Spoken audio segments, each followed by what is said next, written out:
Hello guys, तो आज से हम अपना नया टॉपिक स्टार्ट करते हैं सम्मिश्र संख्या कॉम्प्लेक्स नंबर। ये एक इम्पोर्टेंट पार्ट है यहाँ से एनडीए के लिए और एयरफोर्स के लिए भी एग्जाम आता है, तो इसको ध्यान से समझिएगा।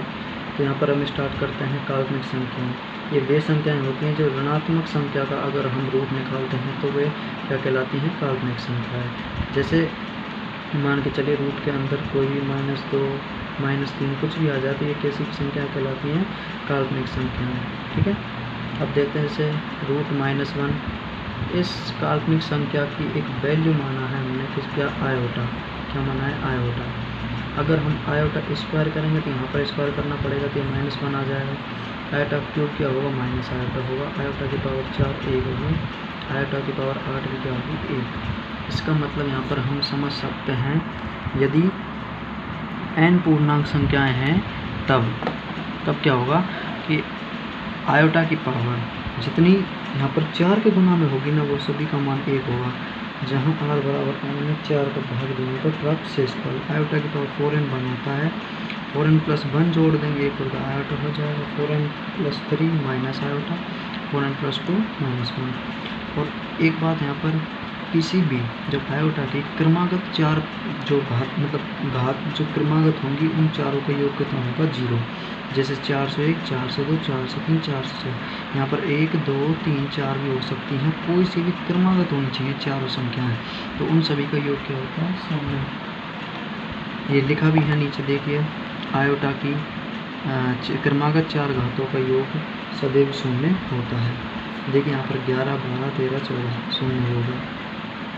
अब नीचे देखते हैं जैसे 2 आयोटा का मल्टीप्लाई -4 आयोटा स्क्वायर। आपको पता है आयोटा स्क्वायर का मान कितना होता है, -1। -1 तो -1 -4 कितना हो जाएंगे, 4। 4 गुणा 2 से करेंगे 8 आयोटा का आयोटा। अब ऐसे यहाँ पर देखते हैं जैसे -√20 है, तो ये काल्पनिक संख्या इमेजिनरी नंबर है। तो अब क्या करेंगे हम यहाँ पर देखते हैं कि जब ये माइनस आयोटा या फिर इंटू में खोल सकते हैं इसको, तो -1 आयोटा और रूट के अंदर 20, तो -1 आयोटा क्या लिखेंगे, आयोटा, ये √20 हो जाएगा। ठीक है, तो नेक्स्ट देखते हैं।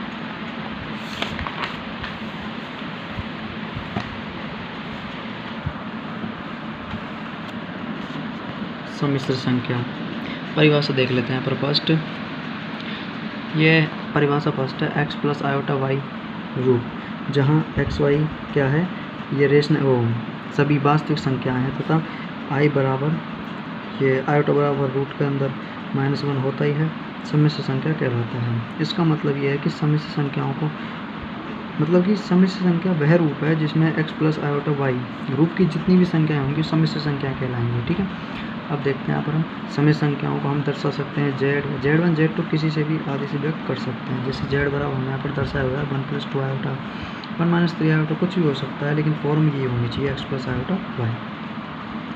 x को क्या बोलते हैं, रियल वैल्यू, और y को क्या बोलते हैं, इमेजिनरी वैल्यू। x को z का वास्तविक भाग कहते हैं, इसे रियल पार्ट ऑफ z या REZ से व्यक्त करते हैं। REZ या RZ बराबर क्या होगा, x। ऐसे ही y z का काल्पनिक भाग कहलाता है, इसे इमेजिनरी पार्ट ऑफ z या IMZ से व्यक्त करते हैं, ये क्या होगा, y होगा। जैसे z बराबर 1 + 2 आयोटा, तो यहाँ पर रियल पार्ट ऑफ z क्या होगा, 1, इमेजिनरी पार्ट ऑफ z क्या होगा, 2। ऐसे इसमें -1 क्या हो जाएगा, रियल पार्ट ऑफ z, 2 क्या हो जाएगा, यहाँ पर आयोटा के गुना में आएगा ना, वो इमेजिनरी पार्ट ऑफ z होगा। तो इमेजिनरी पार्ट ऑफ z क्या होगा, 2। ठीक है, तो अब हम आगे देखते हैं इसमें क्या बोल रहा है। यदि z शुद्ध वास्तविक सम्मिश्र संख्या है तब IZ बराबर 0। इसका मतलब यह है कि यदि z शुद्ध वास्तविक संख्या कब निकलेगी, ये अपने पास फॉर्म क्या होती है, z बराबर x + आयोटा y, ये तो होती है। अगर हम क्या बोल रहे हैं, शुद्ध वास्तविक संख्या कब चाहिएगी, जब हम यहाँ पर जो ये गुणांक है यानी कि इमेजिनरी पार्ट ऑफ z है उसको 0 के बराबर रखेंगे, तभी तो x मिलेगा, यानी कि जो शुद्ध वास्तविक संख्या वही जभी तो मिल पाएगी, है ना।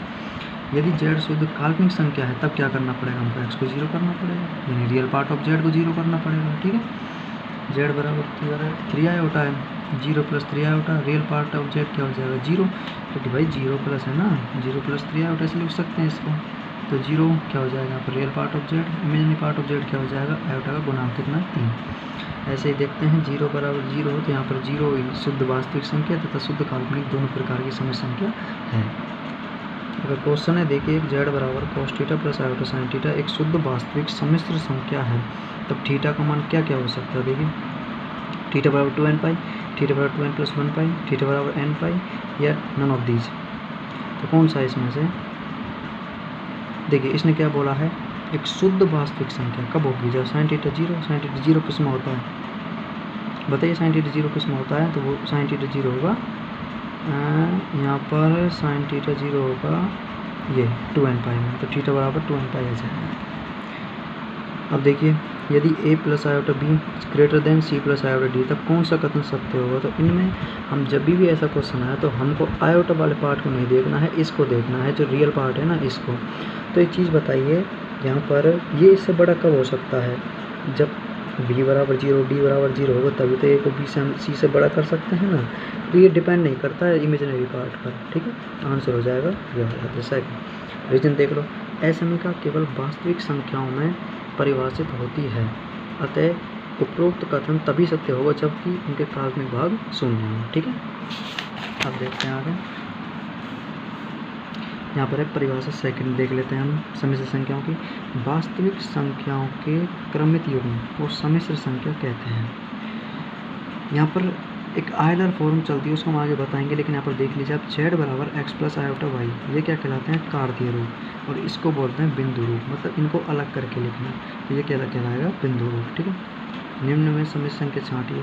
अब आपको हमने ये बताया था सम्मिश्र संख्या वही होगी कौन सी जो अपना रूप मतलब जो उस रूप की बन पाएगी किससे, जैसे 1 प्लस ये 1 और 2 है तो 1 + 2 आयोटा लिख सकते हैं, है ना। अब इसको कैसे लिख सकते हो आप, ये थोड़ी लिख सकते हैं आप भाई, ये आपको बिंदु दिए हुए हैं, बिंदु से हमको ये संख्या लिखनी है तो हम बिंदु से संख्या इसमें लिख सकते हैं, इसमें थोड़ी लिख सकते हैं, नहीं लोगवारी में लिख सकते, और इसमें अगर बना के देखें इसमें नहीं लिख सकते, ठीक है। आगे देखिए सम्मिश्र संख्याओं की समानता, Z1 बराबर a plus iota B, Z2 बराबर c plus iota D. A B हो जाएगा इसका वो बिंदु रूप और सी डी हो जाएगा इसका बिंदु रूप। तब अगर Z1 बराबर Z2 करें तो a बराबर c, b बराबर d। यदि a - 2 + 3 आयोटा बराबर 2 आयोटा b - आयोटा, तब a तथा b का मान ज्ञात करना है। तो कुछ नहीं, a - b + 3 आयोटा को इसके बराबर रख दो और जो वैल्यू आएगी a की 4 b की 3। सम्मिश्र संख्या का संयुग्मी, किसी सम्मिश्र संख्या z का संयुग्मी z बार से व्यक्त होता है, कॉन्जुगेट बोलते हैं इसको इंग्लिश में, तथा इसे निम्न परिवार से परिभाषित करते हैं। कैसे देखिए, z बराबर x प्लस आयोटा वाई है, हमेशा जो z बार निकालेंगे ना, यानी कि z का कॉन्जुगेट निकालेंगे तो उसमें मात्र आयोटा यानी कि जो आयोटा वाली टर्म होगी ना उसका ही साइन चेंज होगा। जैसे देखो, जैसे z बराबर 1 प्लस आयोटा है, अगर इसका कॉन्जुगेट निकालेंगे तो 1 माइनस आयोटा हो जाएगा, जो आयोटा की का टर्म है उसका चेंज किया हमने यहाँ पर। ऐसे इसमें अगर -2 है तो ये -2 ही रहेगा, लेकिन ये -3 प्लस में चेंज हो जाएगा क्योंकि हमने इसका कॉन्जुगेट निकाल लिया। इस गुणधर्म देख लेते हैं, प्रॉपर्टीज ऑफ कॉन्जुगेट। अगर इसका डबल बार करते हैं तो वो जेड ही आ जाता है, जेड प्लस जेड बार करेंगे तो 2 रियल पार्ट ऑफ जेड आएगा। कैसे आएगा देख लीजिए थोड़ा, जैसे ये जेड है तो मान के चलिए x प्लस आयोटा वाई है, ये क्या है जेड बार, तो क्या हो जाएगा x माइनस आयोटा वाई होगा, नहीं होगा, तो ये इससे कट जाएगा तो x बचेगा, तो सॉरी 2x हो जाएगा, तो 2 रियल पार्ट ऑफ जेड है, नहीं x भाई, x real part of Z ही तो है, तो 2 रियल पार्ट ऑफ जेड। ऐसे यहाँ पर 2 iota imaginary part of Z. इसको हम बार को मतलब कॉन्जुगेट को अलग अलग कर भी सकते हैं, फिर घटा सकते हैं, इसको अलग अलग करके गुना कर सकते हैं, ये इसकी प्रॉपर्टीज है। सम्मिश्र संख्याओं का बीजगणितीय योग, तो हम पढ़ते हैं यहाँ पर योग। पहले अगर Z1 बराबर कोई संख्या है x plus iota Y, Z2 बराबर है x2 प्लस आयोटा वाई 2, ठीक है। अगर इन दोनों को योग करना है तो रियल पार्ट में रियल पार्ट जुड़ेगा, इमेजिनरी में इमेजिनरी जुड़ेगा, तो x1 plus x2 y1 plus y2 into iota, ठीक है। तो यहाँ पर अगर Z1 का रियल पार्ट पूछे तो x1 x2 और इमेजिनरी पार्ट पूछे तो y1 y2, ठीक है।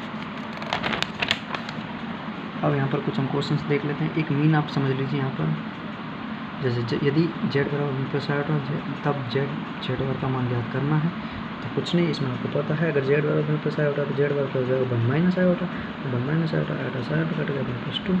ऐसे ये बिल्कुल सिंपल है, मैंने पहले बताया था आपको। जब भी 4 कंटिन्यू बात रहेंगे, कंटिन्यू पावर रहेंगे आयोटा की, उनका 0 रहेगा मान, तो इसका 0, इसका 0, ये 2 बच गई।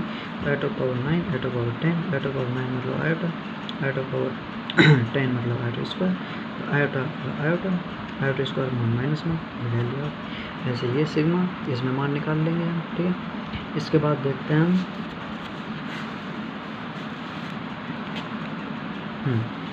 अब देखते हैं घटाव।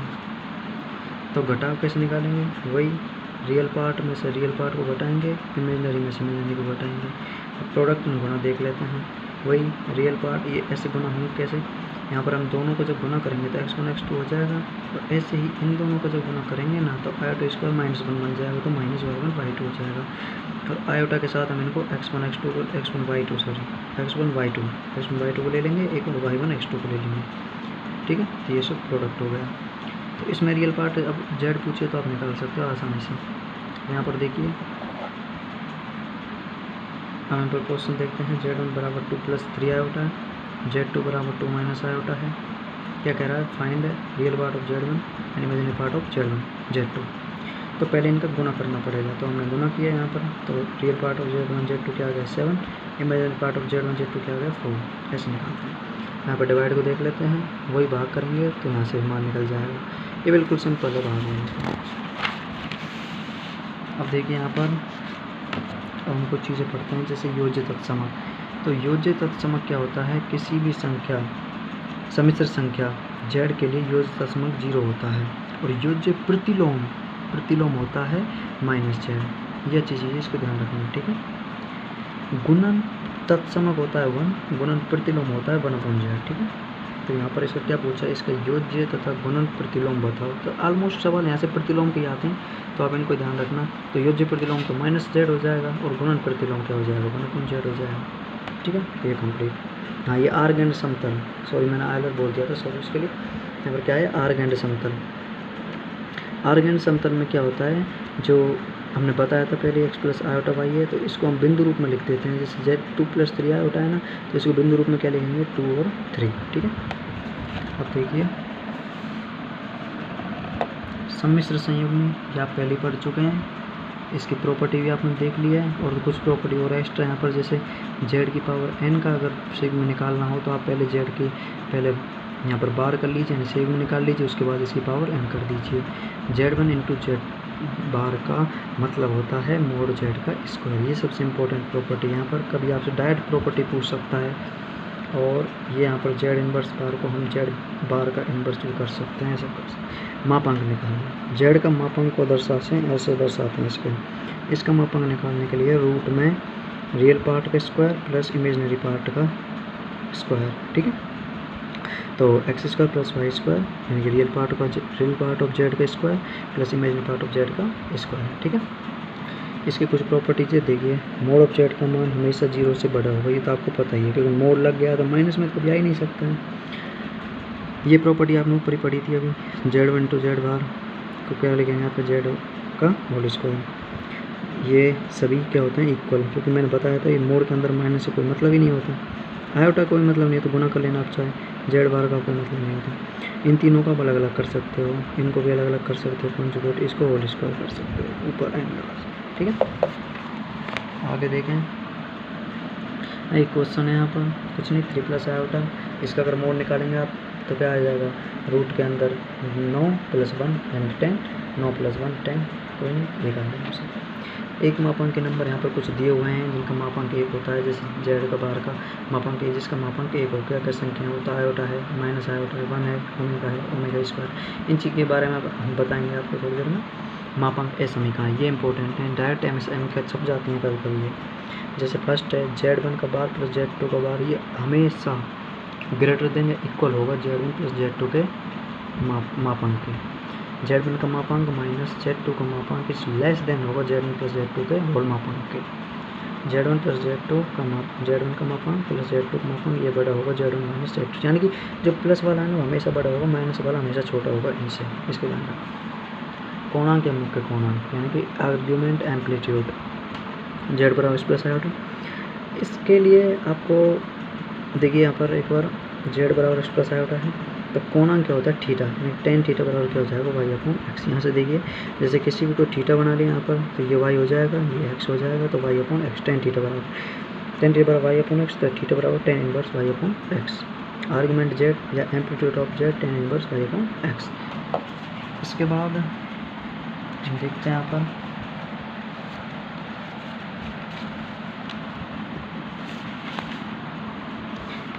जैसे अब यहाँ पर वैल्यू निकालते हैं। जैसे देखो जेड बराबर 1 प्लस आयोटा, तो यहाँ पर 1 1 क्या हो जाएगा।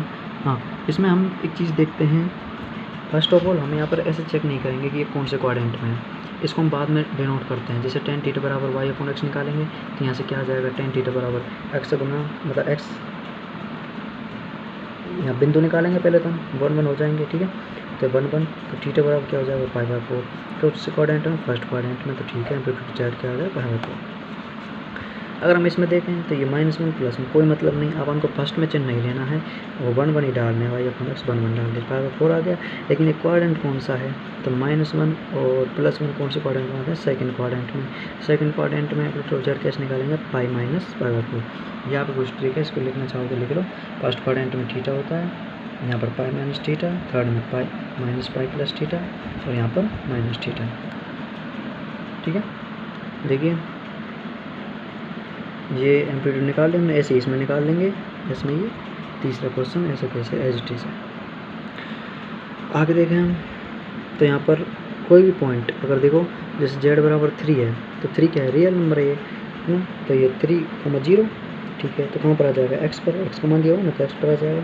तो इसको बोलेंगे धनात्मक शुद्ध वास्तविक कोणांक, यानी कि एम्पलीट्यूड जेड 0।